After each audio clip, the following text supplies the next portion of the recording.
actually to try to convince member states that we do better in protecting citizens if we have a harmonized joint EU legislation.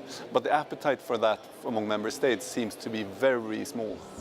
Hello and welcome to Vieuws.eu. Joining me today to talk about the issue of online gambling and how laws are enforced across the EU is Christofer Fjellner, who is a EPP MEP from Sweden. Thank you very much for joining me. Thank you for having me. Well, let's start with the issue of a sort of a cross-border landscape, if you like, for online gambling, because of course online means it doesn't respect borders in that traditional sense that offline gambling does. Tell me a little bit about the state of play in Europe at the moment. The challenge is, of course, that legislation in Europe is still fragmented and each member state runs their own gambling operation either through a monopoly or through some kind of licensing system. But that is outdated due to the fact that people are playing online and are choosing to play in operators from other countries. The big challenge we have, I think, in the European Parliament and in Brussels is actually to try to convince member states that we do better in protecting citizens if we have a harmonized joint EU legislation. But the appetite for that among member states seems to be very small. Is that because we have lotteries falls under the issue of gambling as well, and some of those are state-owned? To some extent, but not mainly, because I think if you look at the Commission and at the infringement procedures that's going on, the lotteries are never targeted. It is the betting, the casinos, and the things that in many member states already are operated under license. I think it's all about the money, of course. Okay, well, you have in the past warned of a so-called race to the bottom in terms of standards. Is that what we see happening a little bit at the moment? I mean, we see certain countries very much as a destination to set up the online gambling. Is that because their requirements and their tax systems are so low, or what is the reason we see Gibraltar, for example, and Malta and places like that?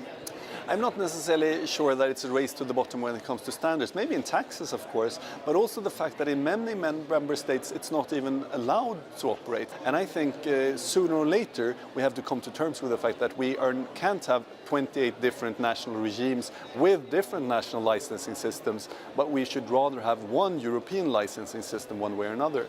The Commission have said that they are not willing to propose any new legal acts and proposals in legal terms. Instead, they've chose to go by infringement and letting the court exceed the pressure on the member states. But sooner or later, we can't solve these things by court rulings. We have to take political responsibility by legal proposals from the Commission.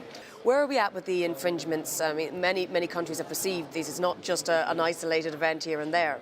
The Commission have launched infringements. I think the oldest one are over 10 years old now. The European Ombudsman have complained that it took so long time. And Sweden is one of the countries that has this infringement.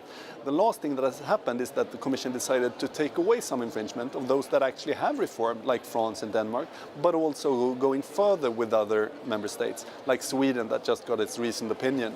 So I think that some member states might even be looking at going to court before the end of this parliamentary term and before the end of this Commission. Okay, looking at this now from a little bit from an industry perspective, the so-called anti-money laundering directive, this introduces the possibility, at least leaves the door open, that national member states could have their own licensing required.